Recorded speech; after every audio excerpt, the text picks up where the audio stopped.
Canada Land, funded by you. Hey, Robert, did you know that here in Oklahoma, we have one of the very first card-carrying, enrolled Native American governors in U.S. history? I did not know that. Governor Kevin Stitt here. I'm actually a member of the Cherokees, and we love our Indian community. Well, that sounds like progress. Well, you'd hope so, wouldn't you? But unfortunately... The current governor, Kevin Stitt's the most anti-Indian governor in the history of the state. Let's say an Indian steals your car. There hasn't been a governor in modern times that has destroyed that nation-to-nation relationship. There are tribal governments who want Tulsa to look like the Navajo reservation. The governor is bent on destroying tribal sovereignty, even if it costs the state tens of millions of dollars. For me to do something that's bad for Oklahoma for the benefit of one race, I'm not going to do it. From Canada Land Podcast, this is Pretendians, a show where we investigate the impact that fakes, frauds, and phonies have on real Native people. My name is Robert Jago. I'm a freelance writer from the Kwantlen First Nation and Nooksack Indian tribe. And I'm Angel Ellis, a citizen of the Muskogee Creek Nation located in Okmulgee, Oklahoma. I've been a writer, editor, journalist for about 15 years. In the heartland, where the fields stretch wide, there's a warrior rising to change back the tide.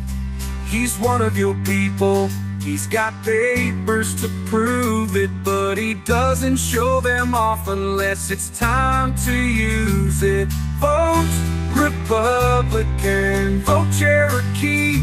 He's a blessing, that's the truth, sure. Listen, Oklahoma, this guy's a truther.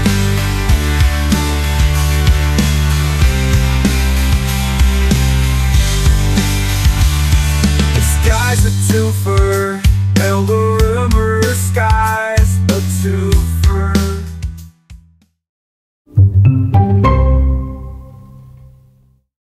Okay, first things first, Robert. Today's episode is going to be a little bit different. How so? Well, it's not about a person who decided to impersonate being Native. As we've established in earlier episodes, if a legitimate Native nation claims you, and if you carry their sacred laminate card, you're the real deal. Kevin Stitt meets that criteria. He was born a member of the Cherokee Nation. So in that case, what's he doing on a show about Pretendians? Well, I promise you, he very much belongs here, but you're going to have to saddle up for this one, and let me tell you why here in a bit. Okay, you've got my attention. Who is he? Here's how he tells it. I'm a pretty typical Oklahoma son. I attended first grade in Wayne, Oklahoma, population 700. And then I graduated from Norman High School. I spent many summers in Skytook helping my grandparents on their dairy farm. And I spent Sundays in church listening to my dad preach. My dad raised me and my two brothers to believe we could do anything we put our minds to. He would tell us, don't ever give up. Don't ever quit.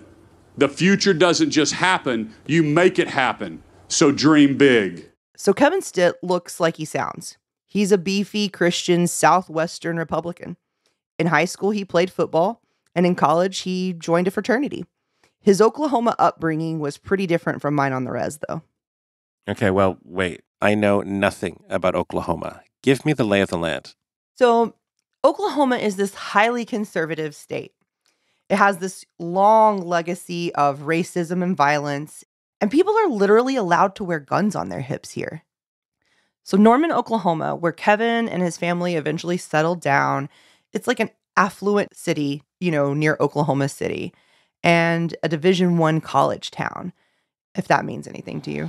Well, if it's America, it must be about football. It's definitely a reference to football. Okay, so I guess the stereotype is that it wouldn't be normal for a Native guy to get rich and move to the suburbs. Yeah, that's not really typical here. It's starting to happen, but it's not the standard at all. His father is a pastor of the Riverside Church, and it's described as an independent, charismatic church. Often people will say, Pastor Stitt, did you ever think in your wildest dreams that you would have a son who would be the governor of Oklahoma? And I said, you want to know the truth? We impact the destiny of our children. And then I read in Psalms 112 that the seed of the righteous shall be mighty men on the earth. So I took that promise, and when I would pray over my boys, I'd be praying, I'd lift them up, and I said, God, you promised that the seed of the righteous would be mighty men of God on this earth. And I decree that my boys are going to be mighty men of God. So faith becomes a really central focus for Kevin. He's getting ready to go to university, and he picks a university in Stillwater, Oklahoma. He becomes an Oklahoma State University cowboy.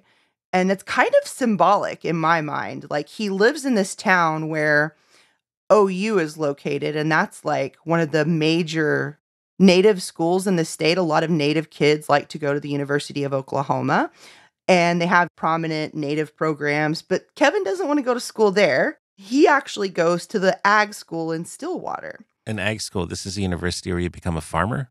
Yeah, they have a really prominent farming program. They kind of have this like historic cowboys against Indians kind of mentality. And he chose the Cowboys. Oh. Let me tell you about the mascot at the school that he picks, okay? Their mascot is Pistol Pete. Pistol Pete, he was a U.S. Marshal. He was a bounty hunter. He was quite the colorful character. Modeled after Frank Eaton, the original Oklahoma State Cowboy. In 1885, Frank then became a scout in the fight against Geronimo and the Apaches. His school's mascot is the guy who's going out for the federal government and hunted Indians. And this is kind of where this phase where he's at school at OSU is where we see Kevin Stitt really kind of emerge in his own personality. And you want to know how he made his living while he was in college? Do you remember the movie Oh Brother, Where Art Thou? I love that movie. It's like one of my top 10 favorites. So Big Dan Teague going around selling the Bibles. Yeah, that's John Goodman. Bible sales. The word of God in bulk is worth. Don't get it, Big Dan. It's all about the money, boys! Ah! Well, Stitt's doing that kind of a job.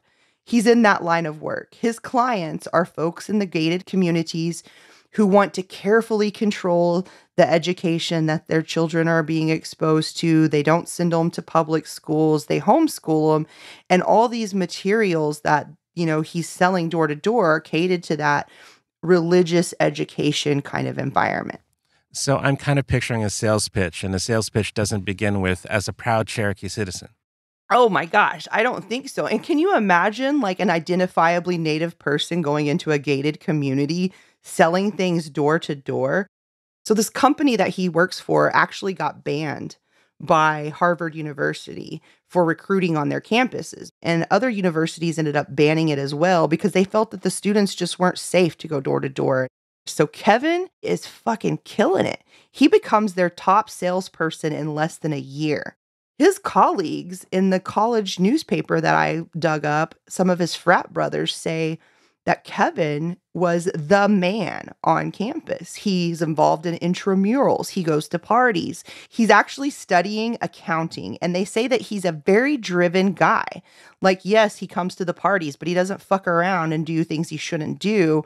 He's actually very goal focused and he's relentlessly pursuing his goals. That's how they describe him. But I couldn't find anything about Kevin being Native. And this is what's odd about Kevin and the Stitt family. Now, let me be clear. It's not un-Indigenous to be a Christian, and it's not un-Indigenous to be conservative either. We have plenty of those. There are plenty of Natives who fit both of those descriptions. But it is odd that there's just no trace of Kevin or his dad mentioning their Cherokee identities at this point or connecting with Cherokee community. I know a lot of Native preachers. They have huge circuits in Native communities. They hold big congregations and they do church with all the Native things you would expect. There's church at the arbors and the fourth Sunday meals, and it's pretty common. But Kevin's dad isn't one of those preachers.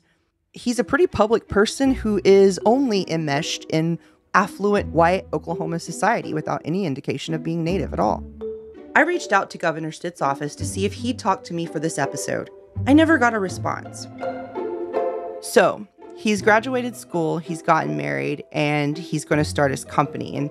And the big thing is Kevin brags that he's like got $1,000 to his name, and he puts his home up for equity, and he starts a mortgage lending company. So Gateway is a mortgage lender. We originate, we buy, and we service home loans. So I started the company here in Tulsa back in January of 2000, and today we have over 1,100 employees, and we have 155 offices. We do business in 40 states. Within a few short years, the home mortgage crisis is happening, and his company is one of them that's getting in big shit trouble because they're doing shady deals and they're not really seeing if people can afford the homes they're buying. And so multiple states ban his company from doing business in them. And it's just kind of looking like he's one of those mortgage bankers who caused that home housing crisis of 08, 09. So there's this big structural crisis in the United States, and he is a moderate cog in it? Yeah. The thing his company was doing is what many companies were doing. How did the mortgage industry destroy itself and set off an economic collapse that ruined the finances of millions of Americans? Executives tend to hold themselves blameless, saying that no one could have seen the disaster coming. So it's 2016, 8 years past the subprime mortgage crisis. We've put that behind us. But now Stitt's throwing his name in for the governor's race, and he's on the Republican ticket. I'm Kevin Stitt. I grew up in Norman. Dad was a pastor, and Mom stayed at home. You know, I paid my way through school selling books door to door. After college, I started Gateway Mortgage Group here in Tulsa with an old computer and a dream. Kevin Stitt. Conservative. Republican. A different kind of candidate for governor. This is when Kevin Stitt, for the first time, declares himself publicly as a member of the Cherokee Nation.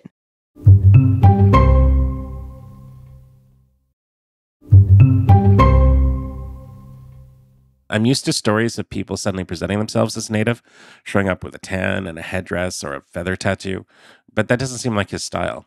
Oh God, no. You're not going to earn any of the Republican votes in Oklahoma by going sacred. Kevin doesn't change his style. He's still in the Dockers. He's still rocking his polo shirts and the business suits. No tattoos. He doesn't talk about being Cherokee on the campaign trail much.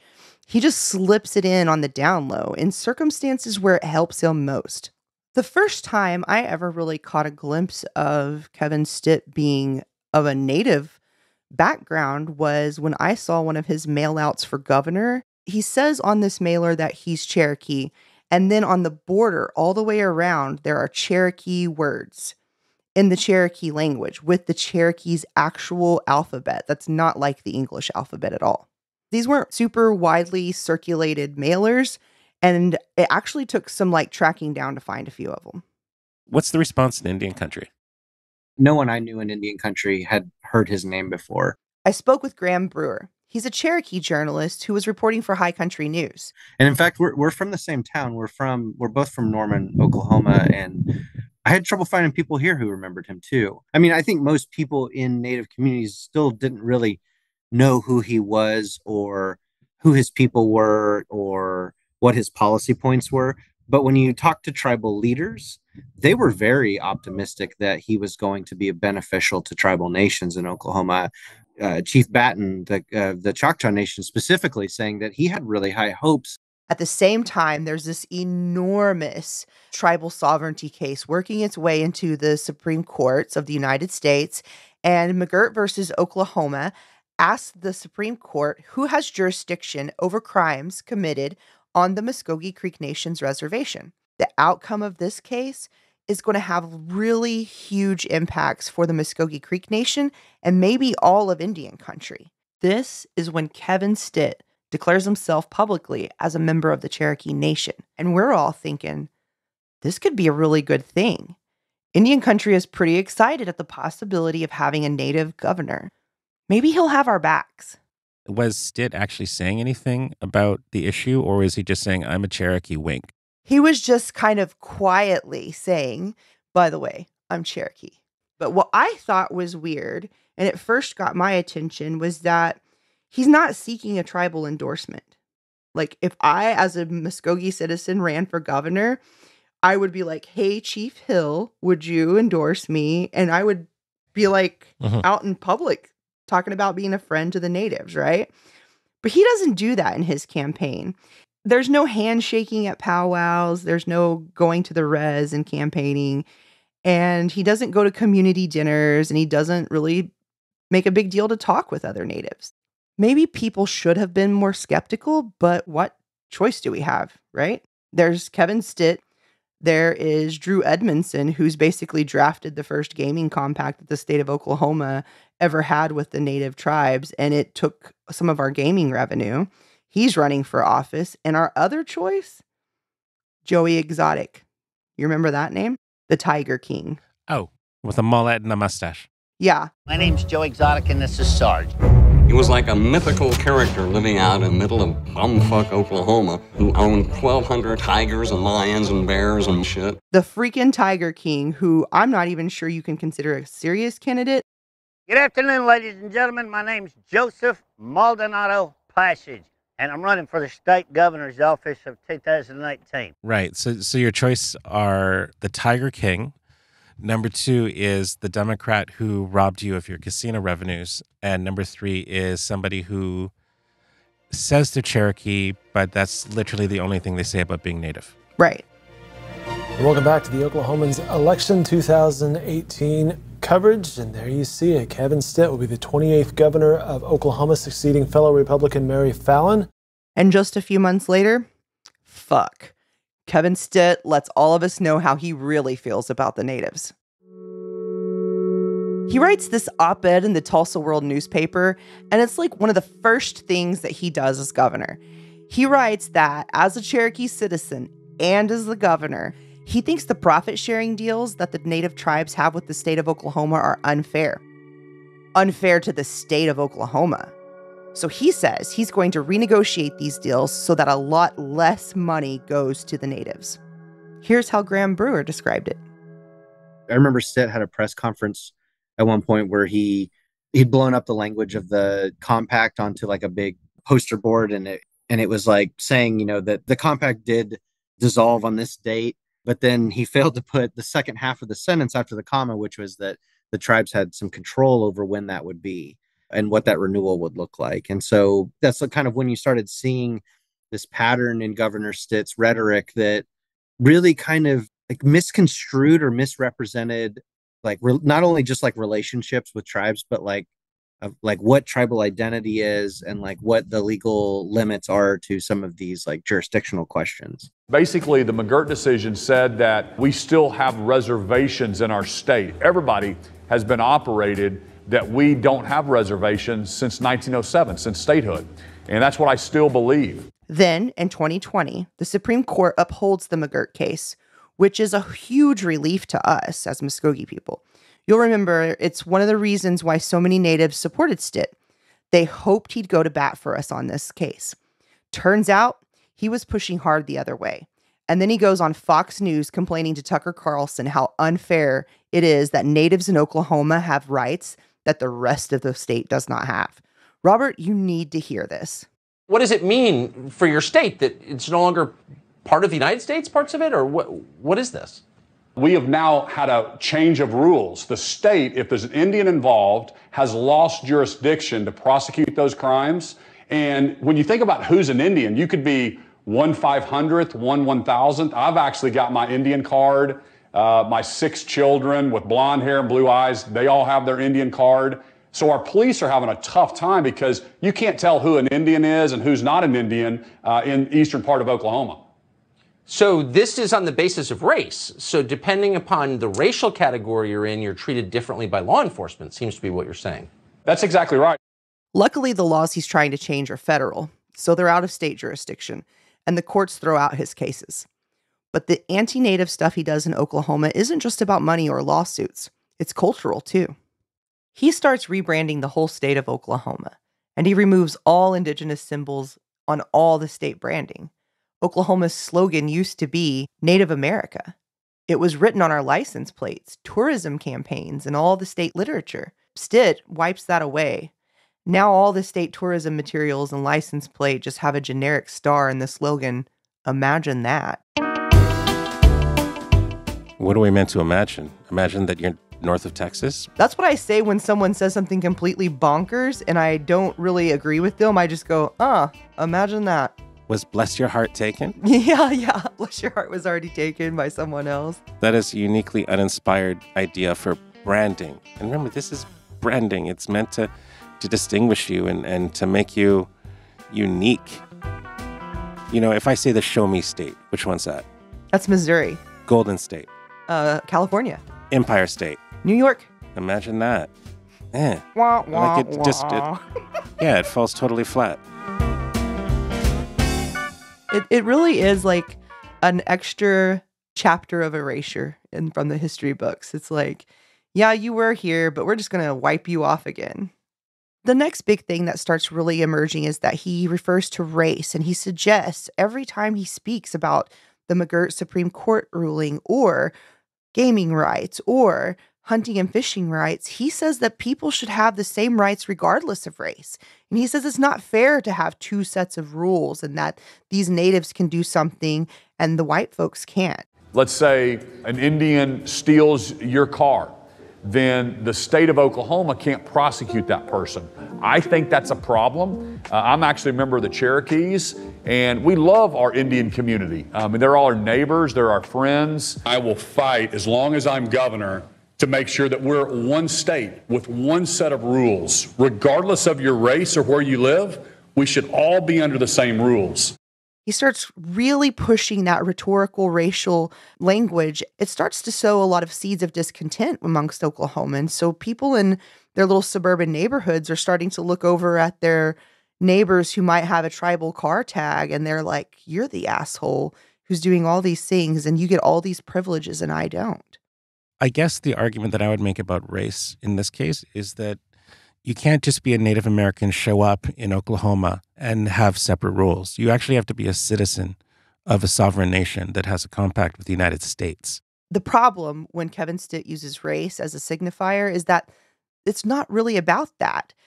The tribes exist because of a sovereign nation's agreement with another sovereign nation. And the thing that he's overlooking, or that a lot of people are overlooking, is that these are agreements between the Muskogee and the Cherokee and the Seminole and whomever else and the United States government. And it has nothing to do with the state. And there's no other treaty that America makes where a state would come in and try and override it. Like, you're not seeing Texas override NATO or the NATO treaty, or you're not seeing Washington State overriding the North American Free Trade Agreement. So, I mean, what he's doing here is really, really extreme. Here's Graham Brewer again. I think there's a lot of people outside of Indian countries, certainly not Native people, that don't really understand the difference between racial identity and political identity when it comes to indigeneity, or, are familiar with these concepts at all. With this long list of stuff that he's done, it sounds like this guy is really, really hostile to Native people. Is he actually a member of the Cherokee Nation? That's the million-dollar question. This episode of Pretendians is brought to you by AG1. Robert, we've both been trying AG1. I know you're a West Coast guy, so you're no stranger to wellness and supplements. What are you noticing since you've started? The first thing I noticed since I walk to work every day was a bit more of spring in my step on my morning walk. The walk home, I feel more energized too. That's all uphill. So I'm thinking it's helping sustain my energy throughout the day. It's also helping with my digestion too. That makes a lot of sense because AG1 has a lot of good stuff in there, like vitamin C, magnesium, digestive enzymes. They call it a foundational nutritional supplement. AG1 recommends drinking AG1 first thing in the morning, every morning on an empty stomach for optimal absorption. Mix 1 scoop of AG1 with about 8 to 10 ounces of cold water and drink. Some people also like to add a squeeze of lemon, mix it with oat milk, or served over ice. Remember to always keep your AG1 in the fridge for optimal freshness. If you want to take ownership of your health, it starts with AG1. Try AG1 and get a free 1-year supply of vitamin D3K2 and 5 free AG1 travel packs with your first purchase at drinkag1.com/pretendians. That's drinkag1.com/pretendians. Check it out. This guy's unlike any native we know. So, is he even for real? And I know some journalists who have tried to go figure out what his relationship to that tribe is. Graham Brewer teamed up with another reporter, Simon Romero, and their investigation into Stitt's ancestry was published as a collaboration between High Country News and the New York Times. To understand his ties, you have to go back to before Oklahoma was even a state. In 1889, the area that we call Oklahoma was owned by natives, and it was broken down into allotment land. That means each native, man, woman, and child, got 160 acres. Collectively, it was referred to as Indian Territory. And around this time, oil is being discovered. So Graham Brewer's 2020 investigation in High Country News found that Kevin is only enrolled Cherokee because one of his ancestors frauded the government and paid to be on its rolls. Stitt had only one direct tie to the tribe, which was Francis Dawson. His ancestor, Francis Dawson, paid $100 a head for him and his family to be added as Cherokee citizens. Sorry, why would anybody do that? It's just to get some free land. The reward, 160 acres for $100. Uh-huh. So that land is worth about $11 million today.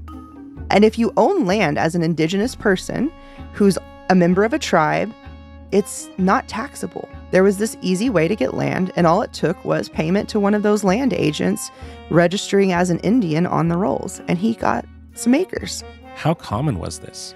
It was actually so fucking common because they already knew the land had oil. This is like Killers of the Flower Moon stuff. You know, they know that this land is valuable, and so they start allowing, and it's common practice. Lucinda Hickory Foundation is doing research, and it found that most Federal Land Bureau agents did take these bribes. It was so common practice, it was like their bonus. Uh-huh. Governor Stitt denies this claim, and he calls it unsubstantiated slander. We do know that the Cherokee Nation, this is around 1900, the Cherokee Nation was disputing some of these people who were on these rolls, and they were trying to appeal it. According to the court transcripts, that when the Cherokee Nation challenged Francis Dawson's enrollment, the federal courts decided at the time was that the rolls were final. So around 1900, the Cherokee Nation tried to disenroll Francis Dawson, but the federal government ruled in favor of the Dawson family, and they were kept on the rolls. So the Cherokee Nation right now doesn't technically have a process for disenrollment. Well, I think we should take about 20 steps back here. I mean, the whole premise of this series is that we're looking at people who are Pretendians. And we define Pretendians in a specific way, and that is people who are Indigenous, who are citizens of Indigenous nations. That is a person who is a Native person. So if we're going citizenship first and we're looking at the sacred card, well, he's a citizen, so he's not a Pretendian, full stop, no? But the tribe tried to kick his ancestor off in the 1900s. Not only does Kevin not show, because I know natives who just don't know their culture or don't know their language and they're trying to reconnect. Kevin doesn't even do that.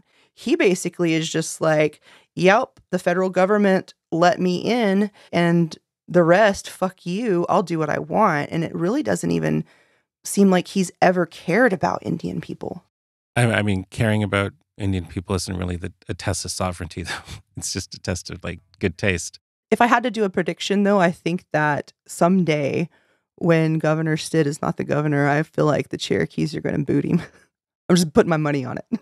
Okay, so what is he up to now? Right. He's in his last term, so Kevin's not going to be governor anymore unless he pulls some miracle out of his ass. And we'll have to just watch. I feel like he's got a life left in politics, but I don't think it's going to be in the state. I think he's going to jump Fed. Right, because I've seen him pop up in the news quite a bit lately, especially with this Texas border stuff. It sounds like he's sort of trying to set a stage for him to get interior under a Trump administration. Yeah, he really would be that conservative solution to the Native problem. But I would encourage whoever would appoint him to that office to really look at his track record in court. He loses a lot. I mean, so does Trump, though. Yeah, that's true. So, Robert, as you heard, Kevin Stitt has some extreme ideas about natives. He just fundamentally does not recognize the sovereignty of tribal nations. He uses his Cherokee status, which he inherited from his Pretendian ancestor, to lend credibility to his wild ideas. Now, when he was just in the government at the state level, there were some limits to how much harm he could do to us. But imagine this guy as the token Indian of a Trump administration. That just scares the hell out of me. Hi, Governor Kevin Stitt here. I am so thankful for President Trump's leadership. This crisis that President Biden has created at the border is unbelievable. Just found out that President Trump just gave me his endorsement for my re-elect. This is Rick Santorum. When it comes to the issues that are most important to us, protecting the unborn, defending our borders, and standing with President Trump and his conservative agenda, I know Kevin Stitt is the man for the job. I'm a proud red-blooded warrior, running for the throne. Gonna break the barriers, make this country my own. With my boots on the ground, I'm chasing a dream, a Republican Native American. Hear my battle screams, gonna rise from the ashes. Hear the war drums call. And that's our show. Next time on Pretendians. There are monsters in those digital waters, and she's certainly one of them. If I was a white person doing this work, would you be asking me that question? Our executive producer and editor is Jesse Brown. Additional production from Caleb Thompson. Julie Shapiro is our contributing editor. Canada Land's editor-in-chief is Karen Pulesi. We want to make it super easy for you to become a Canada Land supporter. For a limited time, for just $2 a month, you'll get our next episode right now, and you'll get bonus episodes, and every episode of this show early and ad-free. Just go to canadaland.com/join or click the link in your show notes. You can listen ad-free and early on Amazon Music, included with Prime. Thanks for listening.